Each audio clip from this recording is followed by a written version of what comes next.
nosso convidado, né, nós estamos recebendo aqui nos estúdios da tua Rádio Cacique, o Dr. Daniel Ribeiro Lopes, cirurgia plástica, médico formado pela Faculdade de Medicina da Universidade Católica de Pelotas, com residência médica em cirurgia geral do Hospital de Clínicas de Passo Fundo, residência médica em cirurgia plástica no Serviço de Cirurgia Plástica do Hospital Cristo Redentor, Grupo Hospitalar Conceição, em Porto Alegre, e membro especialista da Sociedade Brasileira de Cirurgia Plástica. Dr. Daniel Ribeiro Lopes, prazer tê-lo aqui conosco, seja bem-vindo, bom dia. Bom dia, Aldoir, bom dia a todos os ouvintes da Rádio Cacique. Prazer tê-lo aqui conosco, doutor, e vamos falar sobre cirurgia plástica, né? Nos fale um pouco da sua formação, né? Eu já falei aqui, mas como é que o senhor optou por seguir esta linha da cirurgia plástica? Na verdade foi muito cedo, viu, Aldoir? Até durante a faculdade mesmo, na verdade eu já entrei na medicina sabendo que queria ser cirurgião plástico, né? E durante a faculdade, que é um período lindo da vida daquele que realmente tem um planejamento de fazer medicina, né? Durante a faculdade, mesmo sabendo que eu queria ser cirurgião plástico, procurei sempre me aplicar do ponto de vista como se eu não soubesse que queria ser plástico, ou seja, para a gente fazer uma formação bastante completa, né? E aí, mas nunca desisti, nem pensei em desviar desse objetivo, né? E depois, a seguir, para que a gente possa fazer a residência de cirurgia plástica, obrigatoriamente você tem que fazer a cirurgia geral, você tem que ser um cirurgião geral para depois poder fazer a especialização em cirurgia plástica. Então, juntando com a faculdade, aí dá 12 anos de formação, né, para a gente poder estar aí atendendo os nossos pacientes. Então, feliz da vida, porque a gente, trabalhando no que gosta, a vida fica mais feliz e mais leve, né, Aldoir? Sem dúvida nenhuma. Bom, mas a cirurgia plástica são vários procedimentos, é bem ampla, né? Muito ampla. Muito ampla, né? Tem tantos procedimentos os masculinos e os femininos. Como é que o senhor vê a evolução dessa linha, né? Desse tipo de cirurgia nos últimos tempos, assim, desde a sua formação até agora também? Como é que está essa questão? A cirurgia plástica, eu sou suspeito para falar, é uma especialidade cativante, né? Porque nós temos basicamente dois braços na plástica. Nós temos o braço reparador, né? Que é a cirurgia plástica reparadora, que trata desde lesões extensas de pele causadas por câncer, por trauma, né?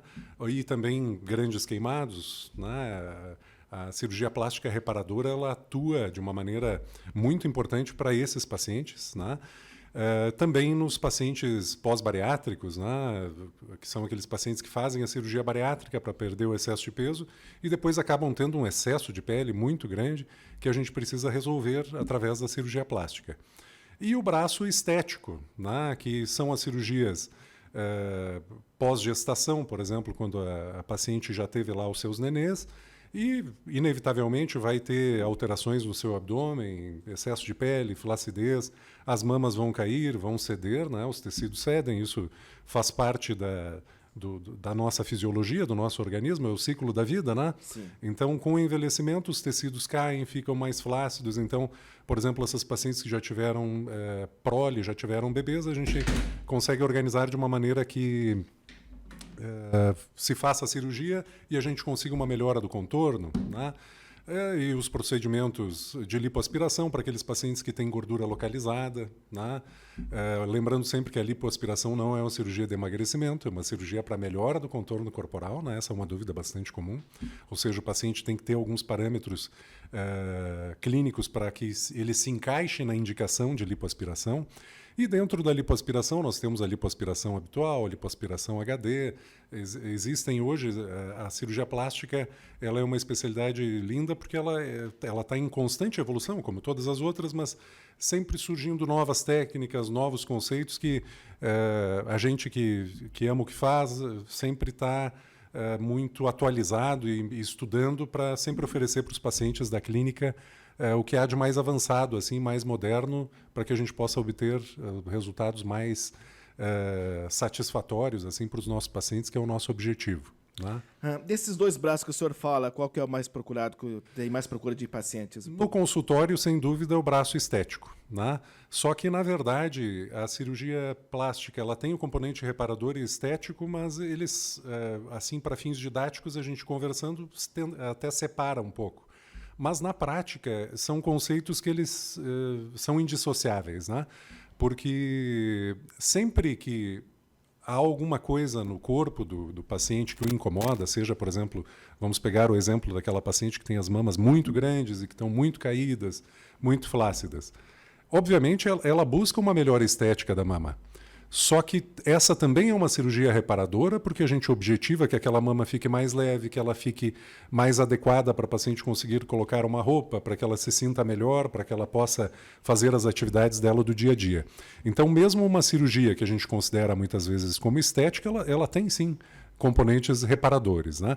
Então, a cirurgia reparadora e a estética, elas são indissociáveis quando a gente fala de cirurgia plástica, né? Algumas das cirurgias mais procuradas: a lipoaspiração, sem dúvida, né? A lipoabdominoplastia, que é quando a gente faz a lipoaspiração, e também faz a abdominoplastia, isso no mesmo tempo cirúrgico, para tirar aquele excesso de pele que muitas vezes mulheres e homens apresentam após um grande emagrecimento ou nas mulheres após a gestação, né? Fica aquele abdômen que a gente chama de abdômen em avental, que é uma coisa que incomoda muito, ainda mais em dias quentes como hoje. Aquilo sua, muitas vezes até faz alguma infecção fúngica, alguma coisa, né? Outras cirurgias são as mamoplastias, né? Que daí nas mamoplastias a gente tem aquelas redutoras, que é quando as mamas estão muito grandes e a gente busca reduzir o peso dessas mamas para que a paciente fique mais confortável para o seu dia a dia e também melhorando o aspecto estético. Temos a outra muito procurada, é a cirurgia das próteses de silicone, para as pacientes que não têm pouca mama, ou têm um contorno mamário menor, buscam um aumento mamário, né? Isso muitas vezes é feito com a inserção apenas de próteses de silicone, muitas vezes, além da prótese, é necessário fazer a elevação das mamas, que é um procedimento que a gente chama de mastopexia, né? Ritidoplastia, cirurgias da face, né? Até eu deixo sempre a lembrança de quem tiver interesse assim, em cirurgia plástica, informação, que entre no meu site, o drdanielribeiro.com.br, porque ali constam praticamente todos os procedimentos que eu realizo, tem alguns ali que a gente ainda está listando, e ali a pessoa já pode entrar em contato com algumas técnicas da cirurgia plástica e aquilo que pode trazer. Então, na minha clínica nós realizamos, quando eu digo na clínica, nós atendemos, né, mas as cirurgias são todas feitas em nível hospitalar. Cirurgias de face, né, desde o tratamento do envelhecimento da face, cirurgias das pálpebras, cirurgias das orelhas em abano, né? Também a ritidoplastia, que é aquela cirurgia que acaba resolvendo o envelhecimento facial extenso, mas também resolve a flacidez cervical, lipo de papada, nas cirurgias da mama, como eu relatei, a lipoaspiração, cirurgia de abdômen, e nas reparadoras, cirurgia de queimados, cirurgias de cânceres de pele também, né, principalmente na face.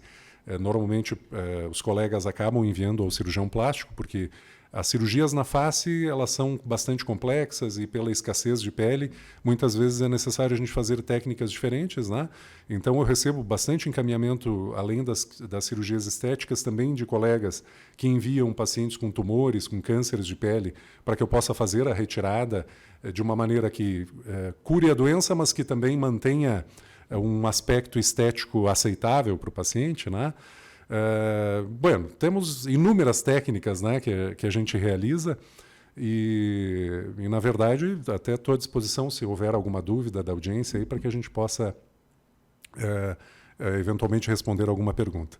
Mas basicamente isso. Iniciando agora os atendimentos em Lagoa Vermelha, né, Odoir? Sim. Estou iniciando os atendimentos, ali no CDI Lagoense, né, que fica anexo ao hospital, na verdade é na parte interna do hospital. Juntamente ali com outros colegas especialistas, a gente está estruturando um serviço de especialidades que vai trazer assim acho que um benefício muito grande à comunidade, né?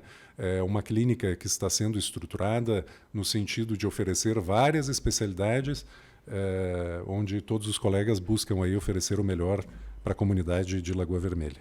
Muito bem, nós vamos fazer um intervalo agora, são 11 horas 22 minutos, 29 graus de temperatura neste momento aqui nos estúdios da Tua Rádio Cacique. Você que tem alguma pergunta pode enviar aí, já temos alguma aqui pelo nosso WhatsApp, nós vamos fazer essas perguntas depois do intervalo. Então, quem está nos acompanhando pode já enviando sua pergunta, já temos algumas aqui, a gente vai repassar aqui o Dr. Daniel Ribeiro Lopes, que está conosco na sequência aqui do Temática. Bom, estamos de volta, seguimos aqui com a edição do Temática, 11 horas 29 minutos, 29 graus de temperatura neste momento aqui em Lagoa Vermelha. O Dr. Daniel está aqui conosco e nós estamos falando sobre a questão da cirurgia plástica e alguns ouvintes, né, já participando aqui conosco, muito obrigado. O seu Wilson Stedley, ele manda um abraço e dizendo que o Dr. Daniel já residiu quando jovem em Lagoa Vermelha. O seu pai, ele foi gerente da Caixa Federal? Sim, eu residi aqui, mas isso eu era muito criança, né? Quando, agora não me lembro nem a idade, mas eu era muito jovem.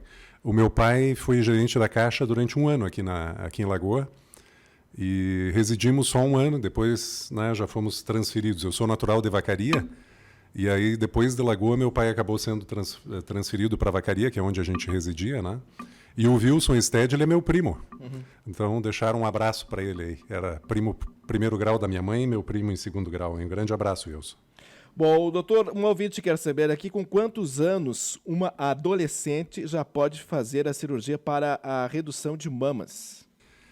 É uma questão variável, né? Porque usualmente cirurgia plástica a gente sempre pensa a partir dos 18 anos, quando a paciente é maior de idade, né? Mas existem algumas situações pontuais, dependendo do grau de hipertrofia, do grau de comprometimento da qualidade de vida, que eventualmente, casos muito selecionados, a gente pode pensar em fazer um pouco antes dos 18 anos, tá? Mas, como te falei, é uma exceção. A regra, normalmente, é a gente esperar até os 18, mas, por exemplo, uma paciente como essa, que se ela tem menos de 18 e ela está, eventualmente, com a qualidade de vida bastante comprometida, às vezes, porque mesmo meninas muito jovens, às vezes, podem ter mamas muito volumosas, muito pesadas, né? Que não é só uma questão estética, atrapalha em relação à própria qualidade de vida. Nesses casos, a gente sempre orienta que vá à consulta, né? E se é menor de idade, que vá acompanhada de seus responsáveis, ou o pai ou a mãe, né? O responsável legal, para que a gente possa fazer uma avaliação e conversar a respeito do caso e, se não for o caso, eventualmente de operar em seguida, a gente já faz um planejamento para operar assim que possível a paciente. Certo. Bom, mais um ouvinte, você que está nos acompanhando pode mandar também seu WhatsApp aqui. Dr. Daniel está aqui conosco, cirurgião plástico. Liguei o rádio agora e vi que a entrevista é com um cirurgião plástico. Gostaria de saber os convênios e como é a retirada da papada. É com corte ou nos dias de hoje é menos invasivo esse procedimento? Diz ela aqui que tem uma papada que na avaliação dela é uma papada pequena. Pequena. A avaliação realmente só pessoalmente, né? Mas existem basicamente duas variações de técnicas, né? A primeira, obviamente, quando não há um excesso de pele, isso também acaba dependendo da idade do paciente ou da paciente, às vezes é possível só fazer a lipoaspiração de papada, né? Que é um procedimento que a gente faz aí bastante frequentemente.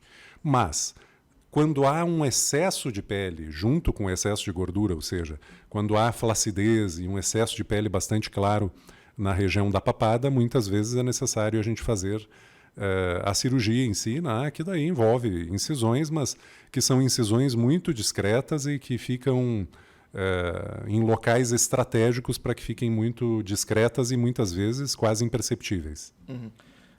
O Clodoaldo Alves mandou um áudio aqui, a gente já vai ouvir em seguidinha, o Clodoaldo, sua pergunta pelo áudio, mas qual que é uma pergunta minha aqui, doutor, qual que é o procedimento assim, que mais tem gerado dúvidas, que o senhor percebe assim, que mais os pacientes têm dúvidas, né, quando procuram, assim, qual é o procedimento que é mais recheado de dúvidas? Na verdade, assim, em frequência, os procedimentos que acabam sendo mais realizados, que existe um volume maior de procura, são as cirurgias mamárias, né, após queda, principalmente após gestações ou grande perda de peso, né, para o tratamento dessa condição das mamas mais envelhecidas, mais flácidas, mais caídas. A lipoabdominoplastia também é uma cirurgia campeã assim, de realizações e campeã também de dúvidas, né? Porque é uma cirurgia que é muito frequente, porque é muito frequente também, tanto em homens como principalmente mulheres, surgir aquela flacidez, né, aquele aspecto que incomoda o paciente no abdômen. Cirurgias de face, as cirurgias das pálpebras também é uma cirurgia que há muita dúvida, né? Por exemplo, a gente, dependendo do caso do paciente, se há um excesso de pele nas pálpebras superiores ou nas inferiores, a gente consegue fazer uma retirada desse excesso de pele, um tratamento dessa região das pálpebras superiores e, muitas vezes, junto a superior e inferior, algumas vezes somente a superior, né? Então, há bastante procura em relação a isso. Nos homens, agora falando um pouco de cirurgias que são procuradas bastante pelos homens, né? A gente estava conversando aqui no intervalo que cada vez mais os homens têm realizado cirurgias plásticas, né? E isso é uma coisa boa no sentido de que nós, homens, também temos que nos cuidar e resolver questões que nos incomodam, né? Então, a cirurgia para correção de ginecomastia é uma cirurgia muito frequente em homens, é a campeã de casos assim realizados, que é aquela cirurgia para corrigir, para tratar aquelas mamas que no homem estão muito salientes, né? Tem excesso de gordura, ou muitas vezes gordura e também glândula mamária em excesso, né? Então, em pacientes jovens, às vezes, a partir até da adolescência, começam a apresentar aquela mama muito grande, que é uma mama mais feminilizada um pouco, né? E que acaba muitas vezes limitando a vida do paciente, que deixa de ir numa piscina, tirar a camisa, ou ir na praia, ou, enfim, no momento de calor, assim, tirar a camisa por ter vergonha das mamas que têm esse aspecto um pouco aumentado. Então, essa é uma cirurgia que realizamos bastante assim e que traz um nível de satisfação também muito grande aos nossos pacientes. E junto com isso, as cirurgias da face, a lipoaspiração HD é uma cirurgia que cada vez mais tem sido realizada. Lembrando, óbvio, que a lipoaspiração HD ela está indicada para casos também selecionados, no sentido de que o paciente não pode estar com um peso excessivamente grande, né? Isso vale para qualquer tipo de lipoaspiração, mas inclusive para a lipo HD. Então, técnicas que são um pouco mais recentes e que têm uma procura muito grande. Na verdade, conforme as pessoas forem acessando o site, vão ver ali uma gama muito grande de procedimentos, que, na verdade, a gente acaba tendo um volume grande de todos, né? Sim. Lembrando que os campeões são esses, realmente. As mamoplastias, cirurgias da mama, cirurgia do abdômen, a lipoaspiração. Em homens, bastante ritidoplastia também, aquela cirurgia do envelhecimento da face, e a ginecomastia. Bom, o Clodoaldo mandou para a gente um áudio que tem uma pergunta, né? Vamos ouvir aqui qual é a pergunta do Clodoaldo pelo áudio aqui no WhatsApp da tua Rádio Cacique. Vamos ouvir. Pergunta para o doutor aí se ele consegue resolver esse meu problema. É uma mancha de nascença e que eu já fiz cirurgia e eu gostaria de tirar, isso me incomoda. Você teria como? Quiser passar meu WhatsApp para ele aí também, coisa, né? Mostra para ele aí. Depois eu vou lhe mostrar, doutor, mas é uma questão de ser ele que ele já nasceu, né, com essa... Sim, mas muitas vezes, mesmo que seja uma lesão benigna, uma lesão de nascença, né, se é uma lesão que incomoda o paciente do ponto de vista estético, muitas vezes sim, é possível a gente fazer, principalmente ele já foi operado, mas mesmo assim é possível fazer às vezes uma cirurgia revisional, né, para melhorar o aspecto que incomoda o paciente.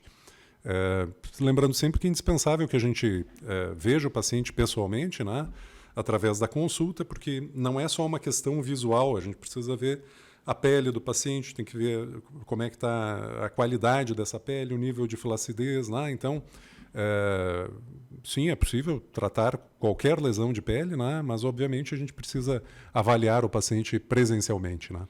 Certo, deixa eu ver o nome aqui da nossa ouvinte. A Maria Margarete pergunta qual o tipo de anestesia para realizar uma cirurgia de ritidoplastia? Sim, a ritidoplastia ela é realizada com anestesia geral, tá? Com intubação, feita toda a medicação. Todos os procedimentos que eu realizo são realizados em nível de bloco cirúrgico, né? Então, por uma questão de segurança dos meus pacientes, não realizo procedimentos em clínica, tá? Hoje a anestesia ela é muito segura. Então, muitas vezes quando a gente fala, vou ter que fazer uma anestesia geral, gera um certo medo, né, um temor. mas, francamente, não deve gerar esse temor, porque hoje as técnicas anestésicas são muito seguras, né? E na equipe, eu tenho, inclusive, a minha anestesista, que é exclusiva da equipe, e que ela, para ter ideia, eu operei 2 vezes a minha mulher, operei as mamas e o nariz da minha mulher, né? Que ela queria, porque eu achava ela linda, né? Mas ela mesmo assim ela quis e operei. E as 2 vezes a minha anestesista anestesiou ela com total segurança, anestesia geral, né? Então, são procedimentos seguros, né? Que a gente pode fazer com tranquilidade. E a técnica anestésica hoje é totalmente diferente do que era há 10, 15 anos atrás. A anestesia, como todos os ramos da medicina, ela está em constante evolução. Então, os riscos anestésicos hoje são muito pequenos comparados a anos atrás, né? E é muito confortável para o paciente também, em relação a pouca dor, né? E uma recuperação bastante favorável. É interessante, né, que a gente fala que todos os ramos da medicina evoluem, a gente vê toda aí, e a anestesia parece que não, né? Que é mesmo não, na verdade não. Também, né? A anestesia não, ela... também está, né? Tá isso... É silenciosa a coisa ali, né? Os anestesistas, eles estão ali, mas a evolução dos procedimentos anestésicos, ela é notável nos últimos anos, né? E a anestesia, ela é uma especialidade também lindíssima e que é importantíssima, através do trabalho do anestesista, que a gente tem um pós-operatório com pouca dor para os nossos pacientes, a gente tem condições de realizar cirurgias, muitas vezes grandes, com toda a tranquilidade, porque a gente sabe que o paciente está recebendo os melhores recursos, o melhor tratamento. Então, eu não sou anestesista, mas posso falar isso porque convivo diariamente com anestesistas no bloco cirúrgico, né? São os grandes parceiros dos cirurgiões, são os anestesistas. Posso dizer com toda segurança assim, que, olha, a especialidade ela vem evoluindo de uma maneira fantástica. Certo. Pergunta aí para o doutor, por favor. Vamos perguntar. Flacidez, depois de gestações, só se resolve com cirurgias ou algum exercício físico também ajuda? Depende do grau de flacidez, né? Às vezes a gente tem uma flacidez muito grande, um excesso de pele muito grande, que a cirurgia é inevitável, né? Mas às vezes existem pacientes que desenvolvem um grau menor de flacidez, que obviamente a atividade física ajuda, mas que muitas vezes podem também ser tratados com outros recursos, né? Nós temos bioestimuladores, tem medicações que a gente utiliza na pele do paciente, no sentido de melhorar o colágeno, né? Então, a gente muitas vezes faz isso associado ao procedimento cirúrgico.